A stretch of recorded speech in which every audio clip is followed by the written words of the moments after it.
Thank you for being here today. Day 2 of speeches. I'm really excited. We've got 4 fine folks up here ready to tell us something about themselves. So take a deep breath, settle yourselves in. Connect to these 4 and see what you can get from them. First up, we have the amazing Finley Taylor.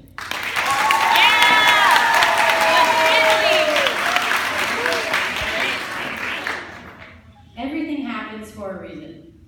To be honest, this is one of the worst sayings in existence. So if I fall and hit my face on the concrete, it happened for a reason? Not buying it. And it's really hard to believe that there's a predetermined reason for everything. Well, from my extensive 13 years on this planet, I have learned that this saying is false.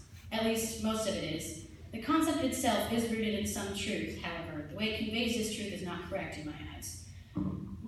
A better way to say this would be, things happen and you decide the reason. What I mean by this is a series of events happen, whether the person in question is in control or not, leading to a certain outcome. Then that someone has to decide what these events mean for them. They have to be the filter for their experience. The past is something that impacts the rest of our lives. For me, the past has certainly affected who I am today, although I found my own way to shape that. I have an extremely mild example of dwelling on the past. It starts with the New Seasons. I know it's a weird place to start to go with it. I was with a few friends and we were going out to lunch. We settled on New Seasons because of the wide range of options. I wandered over to the wok and ramen bowl section.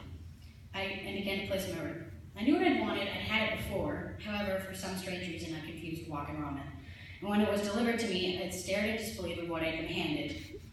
Bland noodles with vegetables I hated floating in salty broth.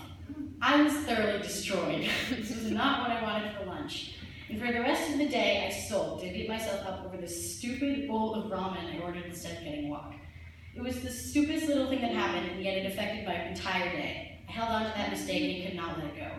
By the way, I learned my lesson and I order wok when I go to New Seasons. But, metaphorically, this bowl of wok could represent something bigger that has far more impact. My ultra-huge wok bowl was when I experienced a divorce at 5 years old, which is not uncommon. A lot of you can probably relate to a similar situation. But at the time, I didn't really know how custody worked, and I was still adjusting to the new schedule. As I got older, I became more aware of the situation. I feel really uncomfortable when talking about it with other people, so I just let it be. And then I would come across times when I wished I had this huge red rewind button right in front of me, and I could push it. Then everything would be set back to how it was when I was 3. But then I would stop myself. Would I push the button? No, I would not. Because I made some incredible memories with my mom, which might not have happened, and the same with my dad. I was blessed with a whole new family to join mine, including my stepmom. I got a new little brother. It could have affected the friends I made and the relationships I developed. I could be a completely different person. And if I really think about it, I want to keep all of these things in my life. I don't want to change anything. Of course, there will always be times, there will always be things I wish I never happened, but in the end, I gained far more than I lost. However, the past is not the only thing that keeps me up at night, because my brain really likes to make me worry about the future, too. For a lot of people, the future can cause anxiety or fear because everything is so to chance. It's so unknown. And that unknown can be terrifying. For someone like me, the solution is to gather up as much information as I can and prepare for it. Then I'm stuck in this loop of always preparing for what's next and rarely focusing on what's happening in the moment. I'm constantly trying to predict all possible outcomes, which is statistically impossible. I make up these ridiculous scenarios in my head that are unnecessary and improbable. Like, I can't find the place I'm meeting someone, I'm going to be late, or the Cascade earthquake is going to hit, we're all going to die.